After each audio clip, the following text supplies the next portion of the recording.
jajaran kesimpulan kita terus wilayah Kabupaten Kosongnya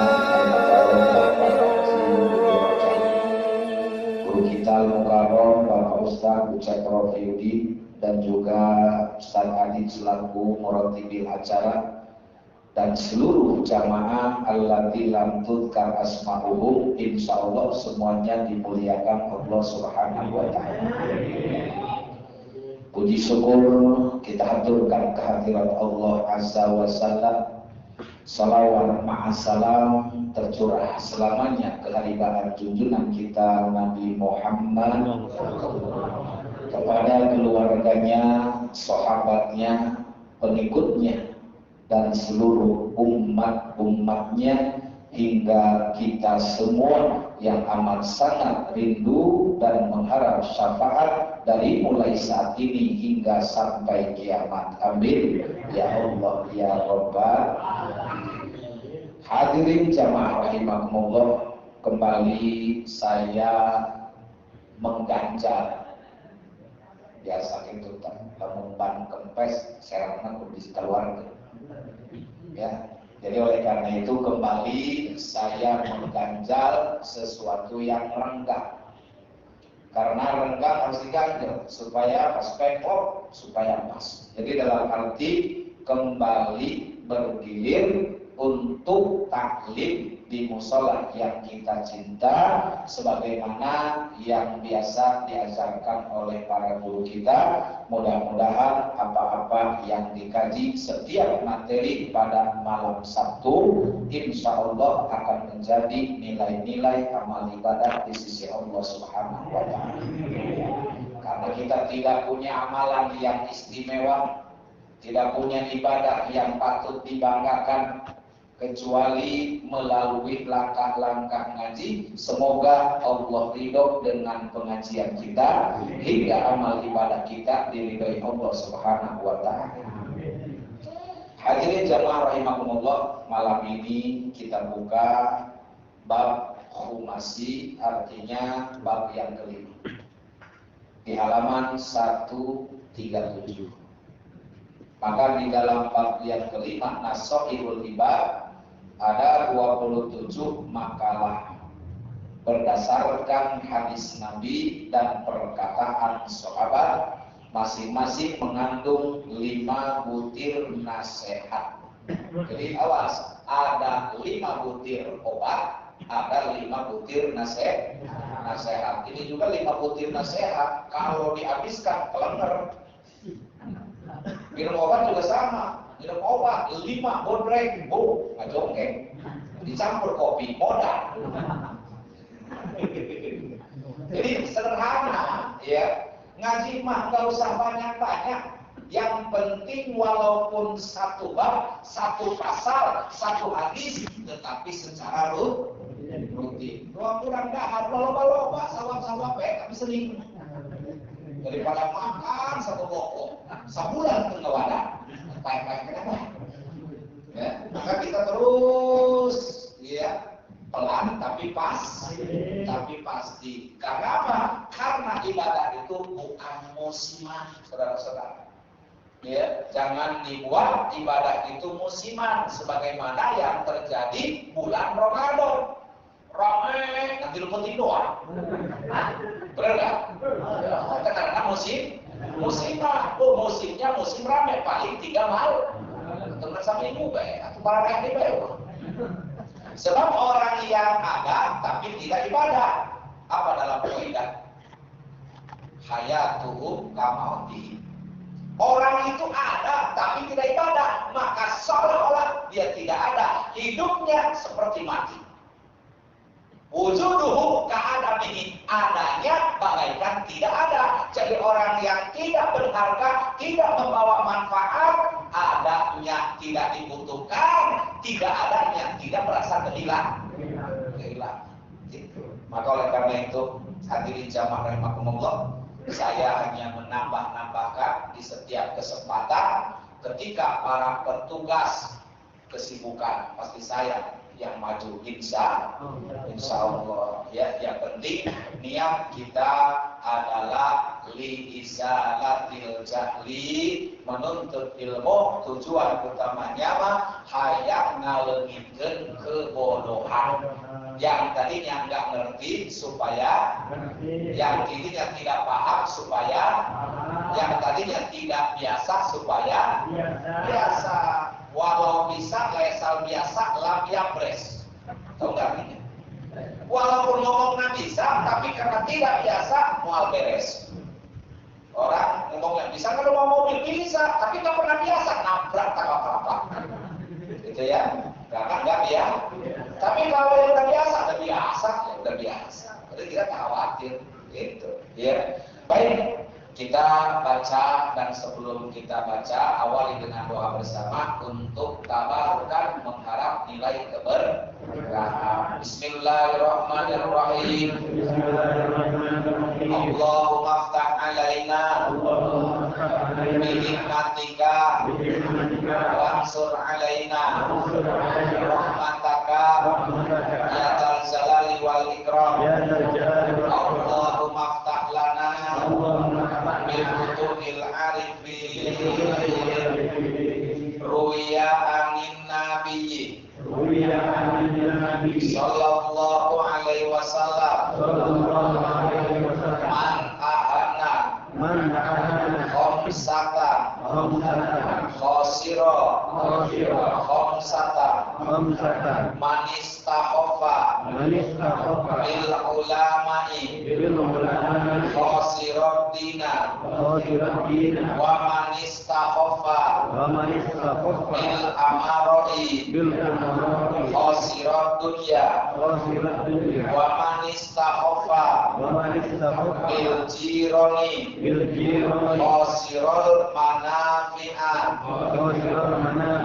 Wa manistahofa Bil aqribai Khosirul mawaddata Wa manistahofa Bi ahlihi Khosiro Tibal ma'isyati Walladhi nafsi Biyadihi La yu'minu abdun Hatta yuhibba Lijarihi Ma yuhibbu Li nafsihi Inna Allah ta'ala Yuhibbur rajula Lahu jarusu'in Yu'dhihi Fayasbiru Ala adahu Wa yahtasibuhu Hatta yakfiyahullahu Bi ayatin Au mautin. Alhamdulillah, kita sudah baca bersama salah satu hadis junjungan Nabi Muhammad. Maka mengawali bab yang kelima diawali dengan hadis yang mana diriwayatkan daripada Nabi Shallallahu Alaihi Wasallam. Beliau bersabda, barang siapa meremehkan 5 golongan manusia, maka ia rugi dalam 5 hal. Jadi kita ini kadang-kadang tidak pernah berpikir tentang sebab akibat. Padahal udah pasti tiap-tiap sebab akan mendapatkan akibat. Baik itu yang baiknya maupun yang buruk. Yang buruknya contoh. Nanti yang akan terjadi kita di alam kubur, kalau sudah meninggal dunia, itu akan ditempatkan pada 2 tempat. Di alam kubur ada 2 tempat. Yang pertama kata Nabi, Raudhatun min riyadil jinan. Di dalam alam kubur ada tempat yang bernama taman-taman surga. Luar biasa. Siapa orang yang masuk di taman-taman surga, itu berarti tergantung amal perbuatan di alam dunia. Jadi bukan berarti Allah nanti pilih kasih, oh si goreng karena apa? Enggak. Oh iman jelema kaser, ka surga enggak.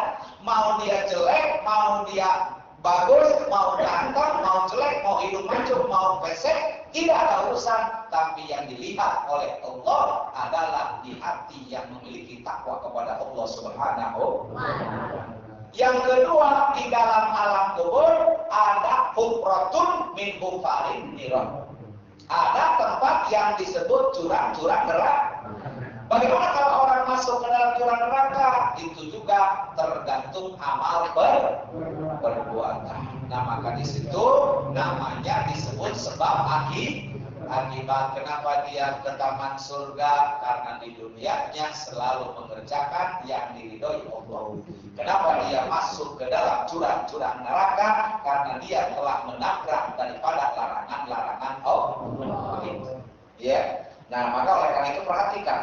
Barang siapa meremehkan 5 golongan manusia, maka ia rugi dalam 5 hal. Kita tentu pengen tahu. Apa itu 5 perkara yang akan menjadi kerugian bila diremehkan?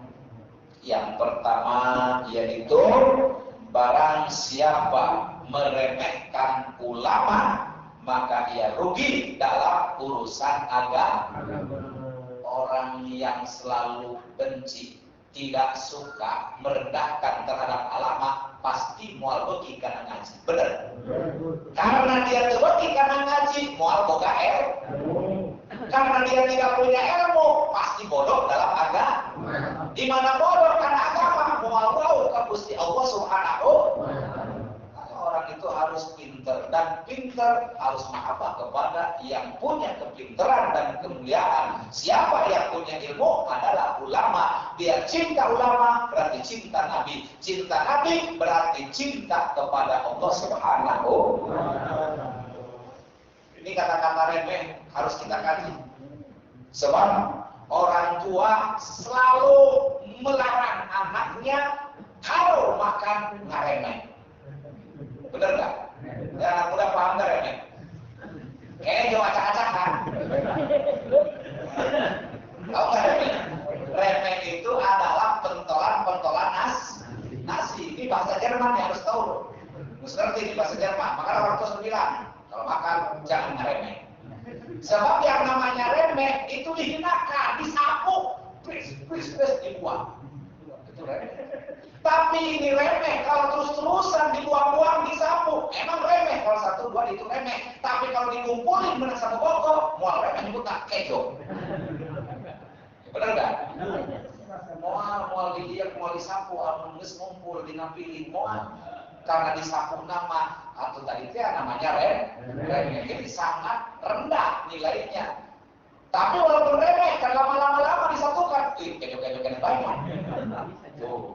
Ya, maka ini contoh. Artinya kalau orang sudah menganggap remeh, berarti sama sekali tidak menghormati. Tidak mau seperti tadi pentolan nasi dibuang begitu saja. Ya, kadang-kadang Ustaz mendorong sapu, nggak sebelum pakai dipijel, kayak pakai ya, gitu. Ya, maka oleh karena itu inilah yang pertama, barang siapa meremehkan ulama, maka ia rugi dalam urusan agama. Jadi walaupun dia benci kepada ulama yang dibenci mah nggak ada masalah, nggak untung nggak rugi. Justru yang meremehkan ulama, dia yang akan menanggung akibatnya. Makanya kita mah diperintahkan cinta kepada ulama supaya nyambung kepada kecintaan kepada para anbiya dan juga nyambung cinta dan taat kepada Allah Subhanahu. Ya, jadi jangan sampai meremehkan, menganggap enteng. Karena orang jadi ulama itu tidak mudah dan tidak gampang. Kudu tak apa dulu. Jadi ulama nggak cukup, nggak kayak kuliah mah mau pinter, mau nggak pinter dapat duit disogok lulus. Kalau ngaji mah ngaji nggak ada disogok. Ya udah jadiin aja saya ustad, lulusin aja. Nggak bisa ngaji jadi ustad dong. Kalau sekolah mah gampang, mestinya dia akan naik karena ada duit jadi naik. Wah, nggak kuliah, nggak apa aja, itu gelar bisa dibeli. Saya aja dapat gelar DRS. di rumah saya. Yang kedua SAG, SAG, sarjana alam goib. Ya, mahal gitu. Jurusan astrologi itu. Astrologi mah ya detailnya SAG dan DRS. Ya. Nah, kemudian yang kedua, saudara, apa yang akan kita dapat kalau meremehkan 3 golongan? Yang kedua yaitu barang siapa yang meremehkan terhadap pemerintah, tentu ia rugi dalam urusan dunia. Ewa bae ka rejim atau sumpah kau temenan. Bener. Bos, aing mah cenah. Terus aing mah mau milih setan. Makanya aku RT dicoret. Akhirnya BRT nggak turun. Lantaran dia tidak cocok dengan pemerintah. Pemerintah juga nyaho. Si mau terpilih aing ya. Terus berarti dari bansos. Itu Nabi udah tahu disebut apa nih? Barang siapa yang meremehkan terhadap pemerintah, tentu ia rugi dalam urusan dunia. Tapi dunia doang, maksudnya urusan dunia. Lantaran dia nggak mau turun campur dengan urusan pemerintah. Buktinya orang yang jauh dari pemerintah mah kilo menang BLT. Harigus, tapi coba yang dukun dekat dengan pemerintahan, aku cair terus. Kayak acara dipanggil ke istana, betul? Menang sertifikasi itu, waktu kita jobkan terus kencang. Iya betul, wow di pemerintah, di RT wow, betul, menang kali-kali acara. Maka rugi dalam urusan dunia, bukan akhirat tapi dunia, gitu. Ya, tapi memang itulah yang terbaik gitu.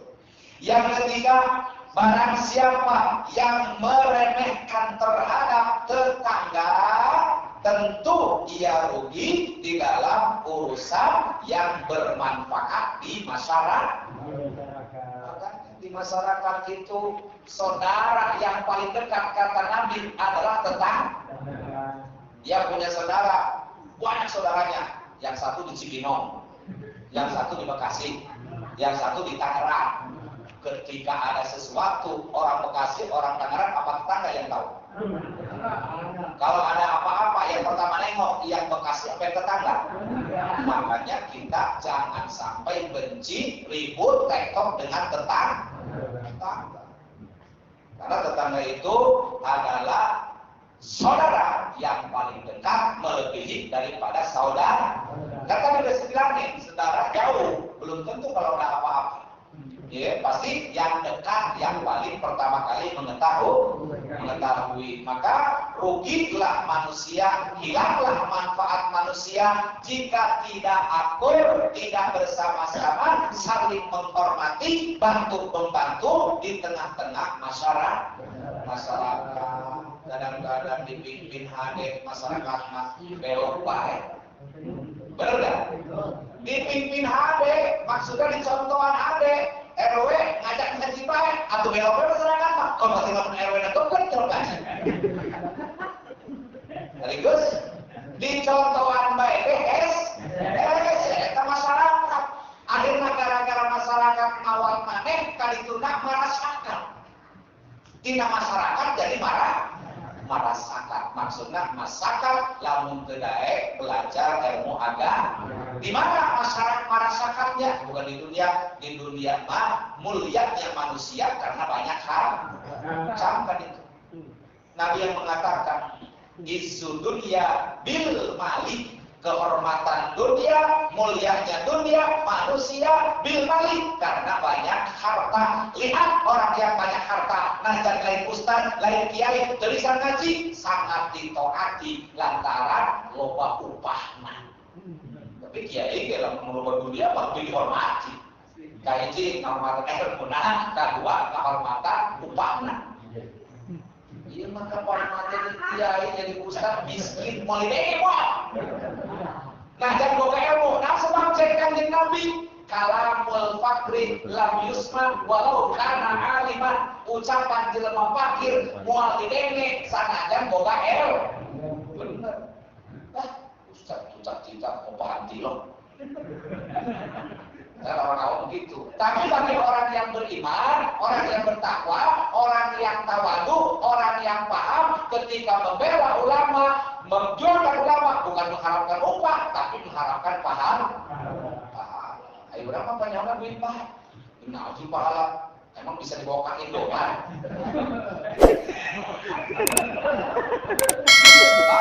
Beli roti, mana bayarnya? Entar pahala. Emang itu nyambung. Ya, sebab pahala mah untuk belanja akhirat. Kita mau nikmat minum ini, minum itu dengan pahala akhirat. Di dunia mah adalah pahalanya uang. Di mana orang bekerja yang diharapkan ujroh. Ujroh terbagi dua, ada ujroh dunia namanya upah, gaji. Kalau ujroh akhirat sawab namanya ganjar.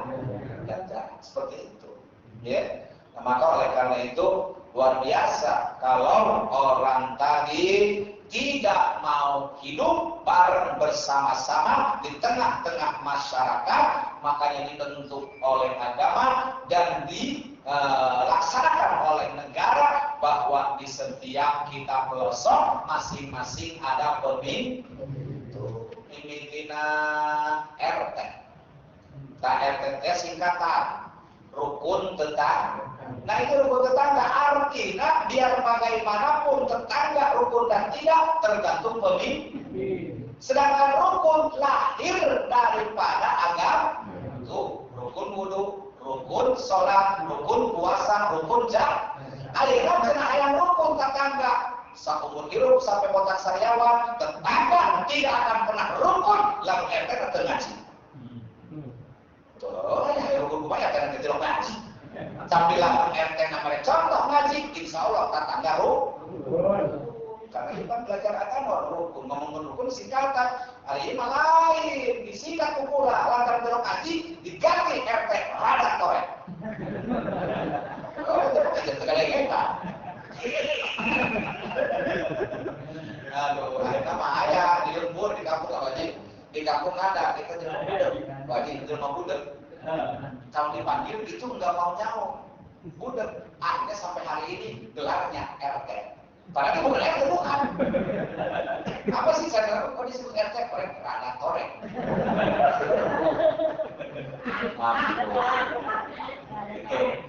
Insya Allah kalau misalnya kitanya najib, itu ada jaminan untuk menciptakan kerukun. Tidak akan ada rukun dalam manusia bila mana tidak taat terhadap agama. Dan hanya agama yang bisa membuat kerukunan. Memang kurang mengatur agama, bukan. Agama itu adalah subjek, manusia adalah objek. Bukan kita yang mengatur agama, tapi agama yang mengatur manusia. Manusia mengatur agama. Jangan lahir di apa saya, benar. Agama macam-macam ayat loh. Siap membaca agama sebab manusia itu diatur oleh agama karena agama melahirkan 3 rukun. Tuh, arkanuddin salah satu rukun agama ada 3. Yang pertama adalah Islam, yang kedua iman, yang ketiga ihsan. Jadi rukun agama ada 3. Ya, Islam itu lahir dari agama.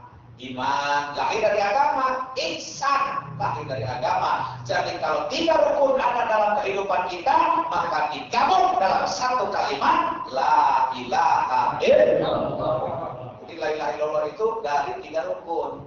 Islam, iman, ihsan. Berapa hurufnya? 12. Itu rukunnya, rukun iman 5, 6, rukun Islam 5, 11, tambah 1 rukun ihsan 12, maka 8 la ilaha illallah kesina 12. Itu, ya, itu harus diingat. Itu adalah yang ketiga. Yang keempat, barang siapa meremehkan terhadap kaum kerabat, tentu ia rugi dalam urusan kasih sayang antara mereka. Jadi kalau selek dengan saudara, selek dengan kerabat, selek dengan keluarga, maka akan terpecah belah dalam keluarga, tidak tercipta kasih dan sayang.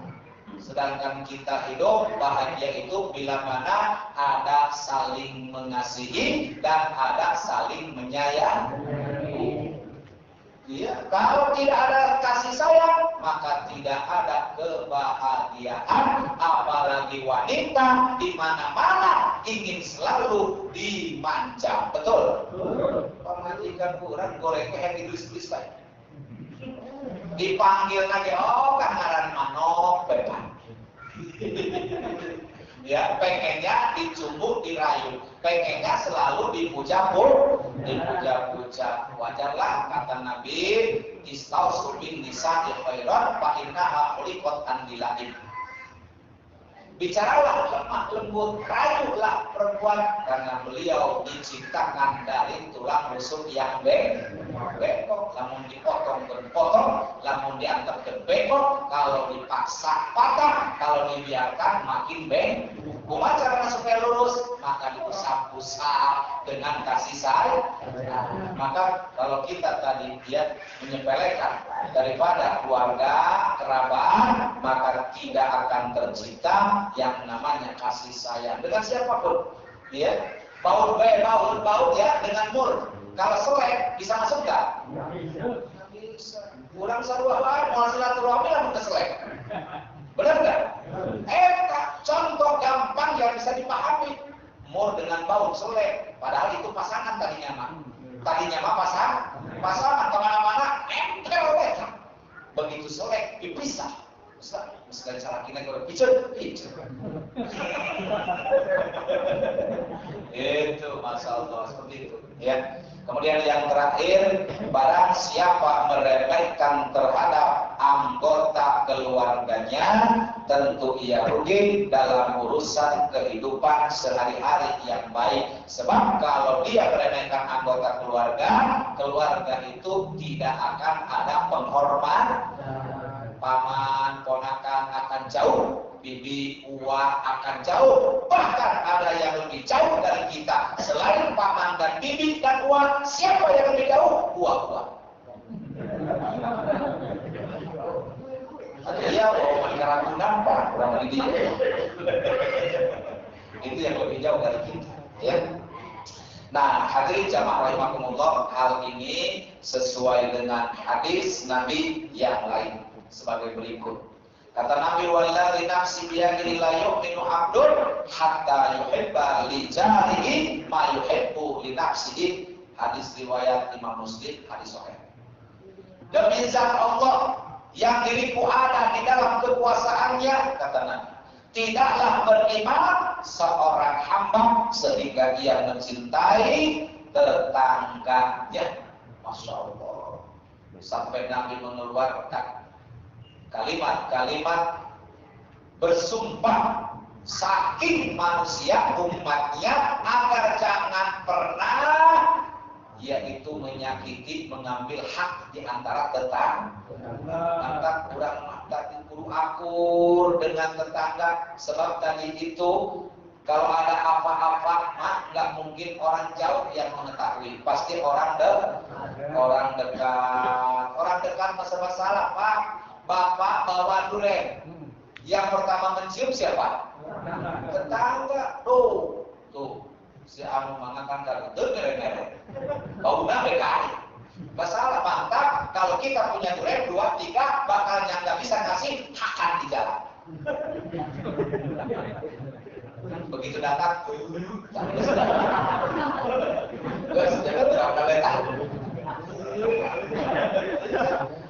daripada istilahnya kita bawa diomong terus cangkang lagi digigit mata tetangga kata tetangga saya cangkang durian ditaruh di situ ngasih kadang. Nah jadi seperti itulah kalau memang ini bahannya. Tapi kalau orang tua dulu pinter Pak, orang tua dulu itu pandai. Kenapa? Dia punya durian 1 biji, anaknya selosin. Bayangkan, kalau dibuka, dibelah itu durian, jangankan kenyang, 1 siti pun 1 anaknya nggak kebagi. Makanya 2 kangkong tadi buruk deh. Kumaha ya? Nah, orang tua dipikir, akhirnya dikolok itu durian. Dikolong, duriannya nggak satu, airnya 4 gayung.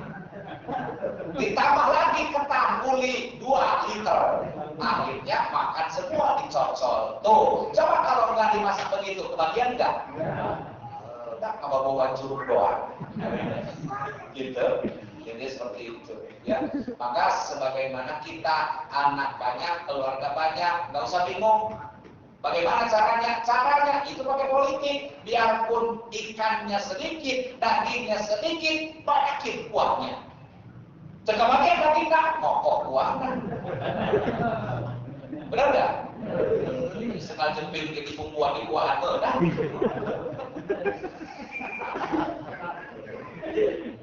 Ya, itu.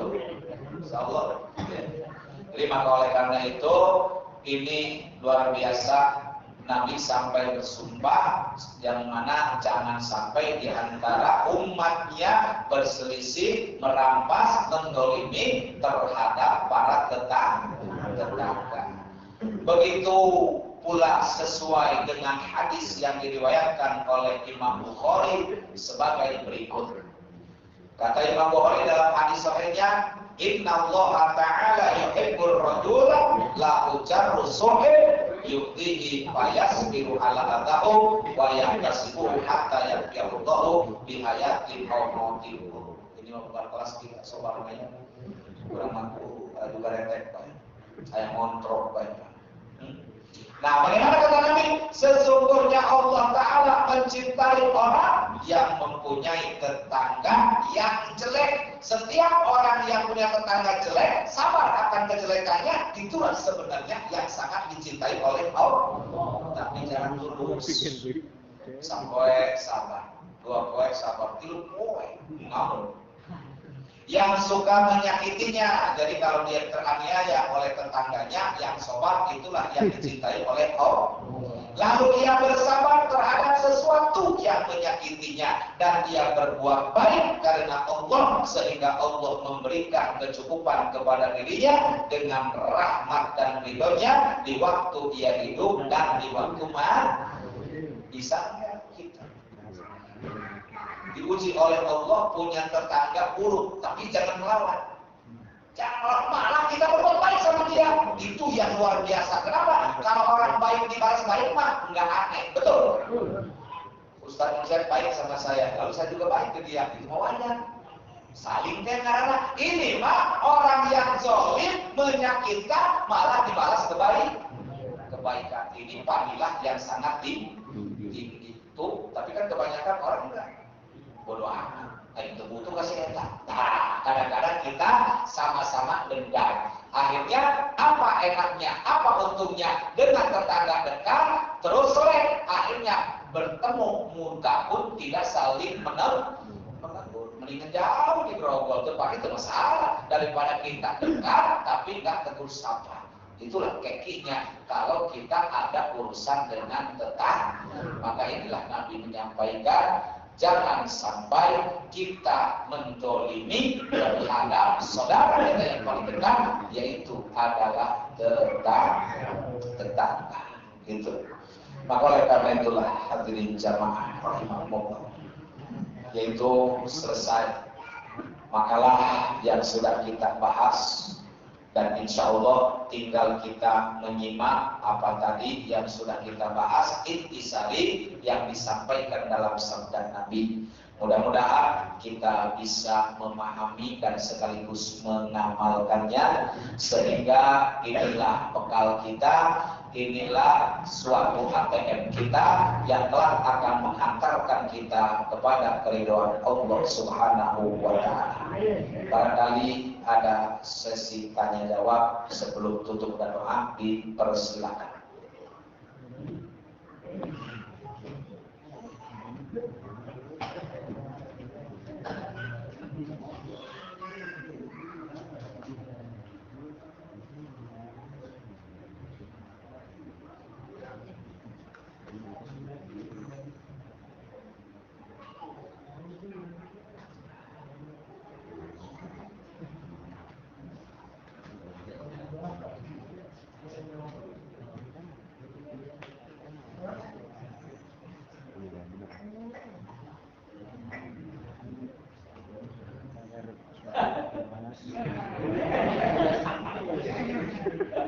Assalamualaikum warahmatullahi wabarakatuh. Pak Ustaz, ada pertanyaan dari sahabat kami. Dia bertanya, kalau ada yang azan, seseorang berisik atau sedang ngobrol, itu hukumnya apa? Itu aja.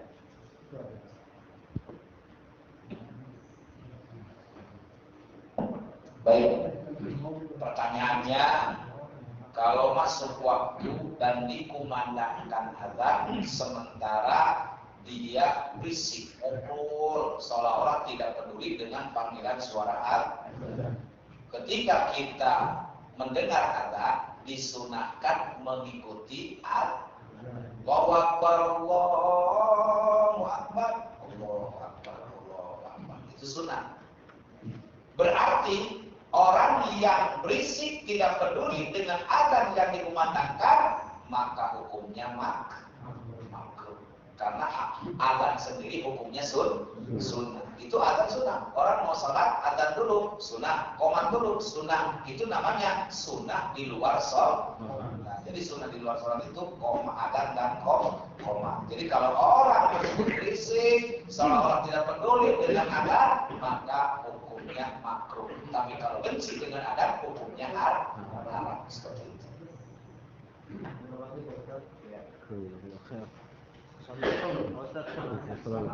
Ini kan yang tadi yang barang siapa meremehkan terhadap pemerintah tentu ya rugi dalam urusan dunia. Ada nggak ciri-ciri pemerintah yang wajib dan yang tidak wajib untuk ditaati gitu?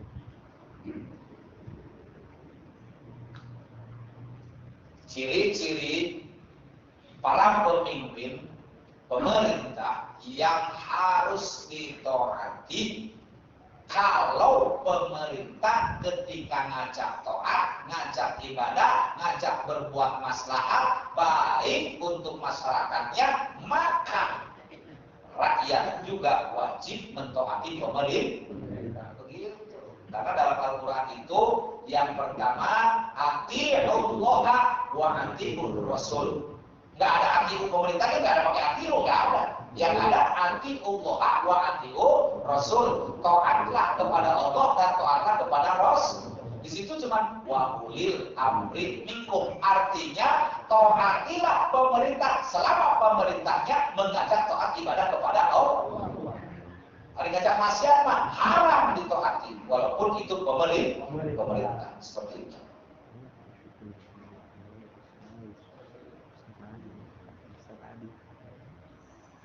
Ya, silakan.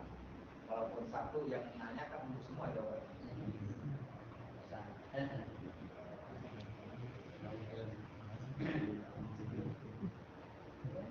Saya pernah ada nih, tapi agak banyak poinnya. Mengenai fitnah nih, saya terus terang, karena selama di YouTube semacam. Jadi ini poin-poinnya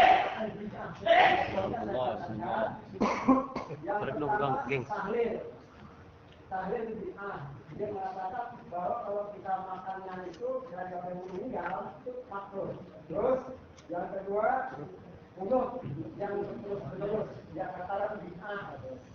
Terus yang ketiga mauludan. Kenapa mulut jangan lagi nggak ada, sekarang nggak ada lagi. Sampai sekarang saya makan sedikit uang dan makan sedikit awal gitu kan. Nah, yang keempat jangan dalam kubur. Itu kadang-kadang gondong-gondong jangan nanti ada. Yang kelima itu dikatakan begitu juga. Terus yang keenam tasbih. Yang ke-7 sombang. Terus yang ke-8 awal mengenai barang. Nah, betul. Yang ke-9 mengenai sholat kamar baca melewati batas anak kaki. Itu yang dalam menyikapi gimana kalau asal. Ini waham. Itu yang saya tanyakan. Baik, Kalau kita nonton di YouTube atau di media, ya siapapun kita umat Islam, terutama golongan Ahlus Sunnah wal Jamaah, jangan terimpresi dengan kajian dan tontonan yang ada di media. Jangan. Artinya kalau untuk sekedar pengen tahu, tidak ada masalah. Yang dikhawatirkan kena kitanya, kena doktrin. Ya. Nah, maka oleh karena itu saya sampaikan di sini, bicara tentang bid'ah itu memang betul. Akan tetapi bagi mereka bid'ah itu suatu dolalah. Ya, kullu bid'atin dolalah wa kullu dolalah binar. Jadi dalilnya seperti itu buat mereka. Karena mereka itu dalilnya sangat simpel. Tiap-tiap pekerjaan bid'ah itu sesat, dan setiap sesat masuk ke dalam neraka jahanam. Tapi versi kita Islam Ahlus Sunnah wal Jamaah betul mengakui tentang bid'ah. Tetapi bid'ah itu akan terbagi menjadi beberapa bagian. Di antaranya 4, yang sahih 2. Jangan banyak-banyak, 2 aja dulu. Bagaimana kita menyikapi kalimat bid'ah? Bid'ah berawal dari pekerjaan yang tidak pernah dilakukan oleh Kanjeng Nabi Muhammad. Itu harus dipahami dulu. Nabi tidak mengerjakan itu, lalu kita mengerjakan, berarti benar bid'ah. Itu arti bid'ah. Tapi jangan diopinikan bahwa bid'ah itu dolalah. Kul di situ bukan kul capek, bukan kul keseluruhan, kullu bid'atin dolal. Jadi kul di situ adalah beberapa pekerjaan yang memang tidak sesuai dengan firman Allah dan Rasulnya, maka sesat. Tapi ada pekerjaan yang tidak dikerjakan oleh Nabi, tapi bid'ah hasanah. Contoh, kita umpamanya sekarang naik mobil. Di zaman Nabi tidak ada mobil. Contoh ini mana? Tuh, di zaman Nabi tidak ada mobil. Kita sekarang naik mobil. Berarti mobil adalah bid'ah. Nabi tidak pernah punya HP karena nggak ada HP. Sekarang kita umat Islam pada megang, berarti HP adalah bid'ah. Tuh, ya. Banyaklah kalau ceritakan, termasuk badan dia, badan kita, ini badan kita, bid'ah semua. Kenapa? Karena badan kita di zaman Nabi belum ada. Badan kita nih di zaman Nabi belum lahir. Itu semuanya bid'ah. Sesuatu yang tidak ada di zaman Nabi sekarang ada, itu semua adalah yang baru namanya bid'ah. Tetapi bid'ahnya itu kalau tahlilan hasanah. Kenapa hasanah? Baik, lantaran di dalam tahlil artinya la ilaha illallah. Jadi jangan sampai kita ini langsung opininya main sesat aja. Gitu kan? Kemudian tadi tasbih, beduk, ya. Kemudian apa lagi itu? Sorban, ya. Semua yang dipakai dalam hal melaksanakan ubudiyah itu semua adalah merupakan alat untuk dekat kepada Allah. Maka dalilnya adalah innamal a'malu binniyati. Jadi setiap pekerjaan kembali kepada niat. Memang nanti bid'ah kalau dia bawa tasbih, buat apa tasbih? Kalau untuk ngebuk orang, ini kan untuk musik, untuk itu. Karena ada syarat, ada ganjil-ganjil gitu kan, dibuatlah tasbih 30 kilo. Katakan orang nggak mau melebihi, bikin dosa, jangan 30 kilo wae, bulan kelewatan. Kan begitu. Ya, pakai sorban dari mana bid'ah? Itu hukumnya maka baca hadis-hadis tentang lidah, tentang menggunakan sorban. Imam Syafi'i dalam kitab fikihnya ya diterangkan oleh Syekh Ibnu Hajar Al-Haytami, ketika orang sholat di hutan karena ingin mendapatkan pahala menggunakan sorban, tapi di hutan tidak ada sorban, eta yang namanya arei, kan itu arei. Apa itu bener? Saking hayang menang ganjaran pakai sorban, eta arei ditarik, rumput dibebet tinggal bebet. Jadi baik, eta sorban. Seperti itu. Dari mana bid'ah? Tahlilan tidak bid'ah, tapi ada hasanah. Jadi kalau mereka mengatakan bid'ah, betul bid'ahnya mah. Karena di zaman Nabi tidak ada, sekarang ada. Tapi meskipun di zaman Nabi tidak ada, sekarang ada, selama adanya di zaman sekarang tidak bertentangan dengan syariat agama, itu tidak disebut dolar. Seperti itu. Makanya sampai kiamat, sampai kotak sariawan, kalau argumentasi dengan Wahabi mah mual angges-angges. Tidak akan pernah selesai. Tapi tadi saya yang terakhir, saya juga tidak cocok. Pak Haji mengatakan katanya bid'ah jarak di dalam kubur. Saya juga tidak mau jarak di dalam kubur. Ya, dia bilang jarak di dalam kubur. Masuk.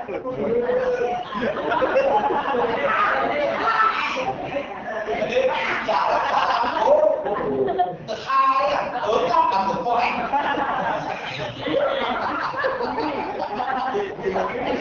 Maksudnya kubur ya, maksudnya jarak. Ada meleset saja. Jadi kalau jarak dalam kubur mah itu lebih daripada bid'ah. Ada kan? Itu ya. Jadi kalau ziarah ke kuburan, menziarahi orang yang sudah meninggal, hukumnya sunnah. Itu. Siapa yang mengatakan Nabi? Dulu ketika Islamnya belum kuat, imannya Pak, orang-orang ziarah, ternyata mereka salah kaprah ketika ziarah karena mereka meminta kepada mbak-mbak mereka yang sudah meninggal dunia. Nabi tidak suka. Makanya hukum an ziaratil qabri kata Nabi, aku larang kalian untuk ziarah. Kenapa? Karena tidak sesuai dengan tuntunan ziarah. Beberapa tahun kemudian imannya mantap, ilmunya dapat. Terus Nabi anjurkan. Apa kata Nabi? Fajaruha fa innaha tadhkiratul maut. Silakan sekarang ziarahlah ke kuburan karena dengan ziarah kubur mengingatkan kita terhadap kematian. Iya mah bener sih, jangan pusaka. Nyari cincin. Apalagi dicaringin. Tahu nggak caringin? Apa sih? Ya pernah caringin. Jarang dicaringin Lampua, itu yang ziarah dari Jakarta, di mana? Oh, diambil-ambilkan. Pak, sini Pak, ini rombongan Jakarta. Dulu. Itu kebetulan saya mimpin jamaah saya disimpang-simpangi. Siapa yang sanggup beli ini 1 juta untuk dana? Hanya saya ngomong, Pak, iya. Ngomong suka saya, iya jamaah pulang jarak kayak kita beli wafat ya. Apa dia bilang? Ustaz jangan terlalu campur. Marah saya, jangan terlalu campur kemana ya tolong? Jika jamaah air. Air mau kami. Wih, saya kalah kamu di mana? Aturan sadar belum ya. Ibu, saya sampai ngamuk di situ. Jangan jadi dukun di kuburan, saya bilang. Kalau mau ngahikmah di rumah, panggil kamu ke rumah. Ulah ngahikmah di kuburan, wabah banyak di rumah saya. Wadah paku. Itu, cari cibaca. Dia mah di bulan dia udah, ayo. Saya panggil lagi. Iya jemaahnya kena sasaran juga. Iya di jemaah belum. Itu cari. Tapi di Banten enggak, alhamdulillah. Cara dalam tinggi ya biasa sampai 2 perak ya. Biasa kamalah. Karena Pak Oga kita mah. Ya, kalau di tempat-tempat lain mah aman lah, tapi untuk cari lima baru. Ayam pura-pura enak kan duit. Seperti itu. Ya, jadi sekali lagi saya jelaskan di sini, biarkan pendapat mereka. Yang paling penting buat kita sebagai Ahlus Sunnah wal Jamaah jangan terkontaminasi dengan pembahasan dan pemahaman mereka orang Salafi mengatakan bahwa pekerjaan rutinitas daripada Ahlus Sunnah jangan sampai dianggap bid'ah dolal. Boleh mengatakan bid'ah dan mengambil bid'ah nama, tapi tetap harus menganggap itu bid'ah hasanah. Sekalipun bid'ah tapi mengandung kebaikan. Gitu. Ya, seperti itu.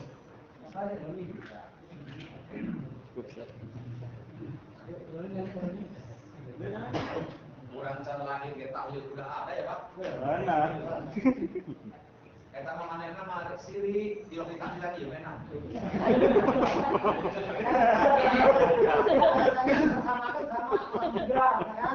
Terus bahkan dipersamakan sama orang Hindu gitu. Susah sih dia kalau nggak ngaji ini, kalau dia nggak ngaji alat, ngaji kitab, semua urusan itu pemahamannya ada di kitab ulama.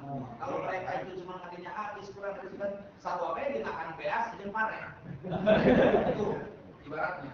Kenapa? Karena hukum itu kalau hanya mengandalkan Quran dan hadis, tahu nggak Quran? Quran itu pokok asal. Makanan kita sehari-hari adalah nasi. Nasi dari mana asalnya? Dari beras. Beras dari mana?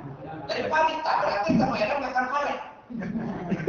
Sedangkan kita adalah makan nasi asal dari beras. Beras dari padi. Bagaimana cara? Quran digodok menjadi hadis. Digodok lagi menjadi ijma. Ijma menjadi kias. Baru diamalkan. Bisa dipaham.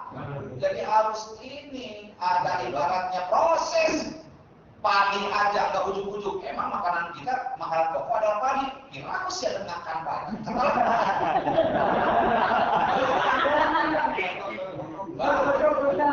Dia bilang dari persamaan sama kayak orang juga manggil roh kan persamaan ke situ kan dia itu. Jadi begini. Pak Ustadz Ilyas, ini saya misalnya orang paham. Karena saya tidak paham. Pak Ustadz Ilyas sedang di kuburan. Lalu dia berdoa, ngangkat tangan, coba angkat tangannya Pak Ustadz. Nah, saya di sini, di depannya kan kuburan. Pasti pemahaman saya logika. Dulu kita ke kuburan. Logika. Karena di depan dia adalah kubur. Sementara Pak Ustadz Ilyas ngangkat tangan, otomatis orang berpikir, kok minta sama kuburan? Padahal dia belum dengar bacaan kita. Aturan udah dengerin dulu, dengerin doanya. Allahumma gfirlahu warhamhu wa'afihi.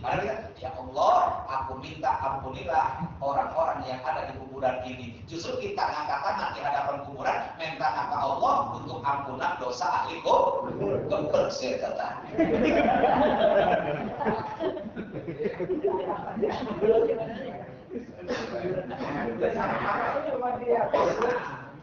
Soalnya itu sebagai cara di bawah kalau sholat, di bawah makasih dia bilang Entah kabinnya cenderung gitu mau tadi lu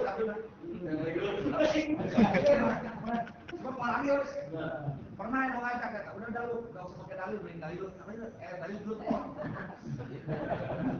masalahnya kalau cuma ngambil dalil mah itu capek kita jelasin juga pakai dalil tetap dia ngeles jadi nggak sama lapar deh Pak.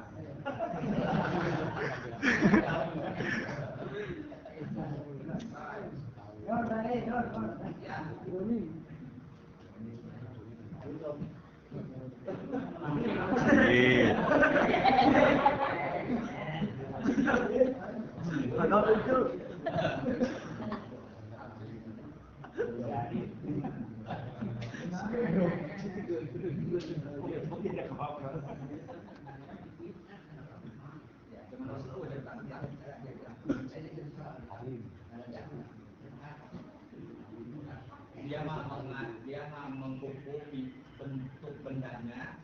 Kalau kita tidak pernah menghukumi benda, menghukumi di balik benda apa manfaatnya. Contoh beduk, jangan dihukumi beduknya, tapi yang dihukumi suara beduk dan suara tongkrongnya. Kenapa orang yang di hutan ketika mendengar tongkrong dan beduk, alhamdulillah dohor, pulang. Nah, itu manfaatnya. Kalau nggak ada beduk, nggak ada tongkrong, mereka menangkap belum duhur, berbagai macam. Budut kreatif. Jadi kita yang dikasih manfaatnya. Orang kampung itu identik ketika belum ada listrik, ya belum ada listrik kan menunggu suara beduk. Untuk beduk itu bunyinya beda-beda. Kalau misalnya duh, itu lain. Pasti orang mati. Kalau 3 kali dipukul ya, duh, itu isyarat bahwa ada orang meninggal dunia. Tapi kalau dipukulnya kencang, itu ada maling.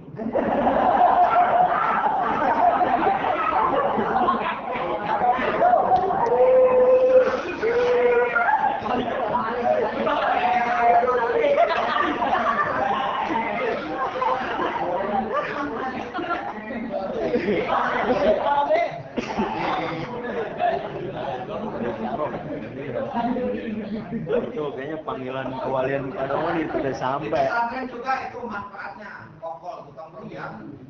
Kalau misalnya 3 kali tong ngaji tapi kalau dikocok sama kayak tong preng. Tapi kalau 3 kali kita kan tong ngaji. Oh, kita cantik ngaji. Tapi kalau dikebut tong preng. Hati-hati yang mau ngaji mah. Alhamdulillah. Siapa aja tong pajak alhamdulillah.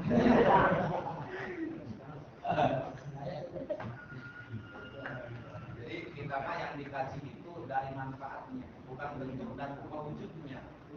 Nggak ada urusan dengan bentuk. Justru orang tua dulu ibaratnya. Jadi mereka itu mencari-cari kelemahan orang kita dari segi kerusakannya. Seperti mereka bilang, buktinya gara-gara lalu duduk ribut atau atau lain lagi urusan. Siapapun tanpa bawa benda-benda kalau ribut kan ribut. Seperti ini pisau kan diciptakan bukan untuk 10 orang, tapi ketika dipukul kan masa diserahin pisaunya.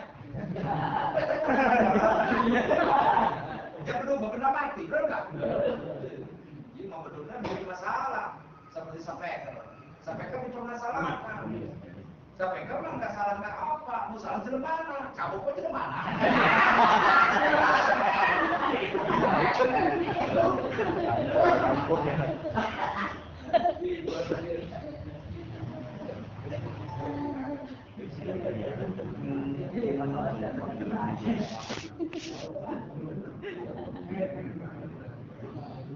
Masih ada, silakan. Lagi nggak ada. Lagi libur. Baiklah, hadirin jamaah rahimahullah. Sebelum kita meninggalkan daripada ruangan majlis taklim, marilah kita memohon kepada Allah agar apa yang menjadi maksud dan cita-cita kita dikabul Allah Subhanahu wa taala.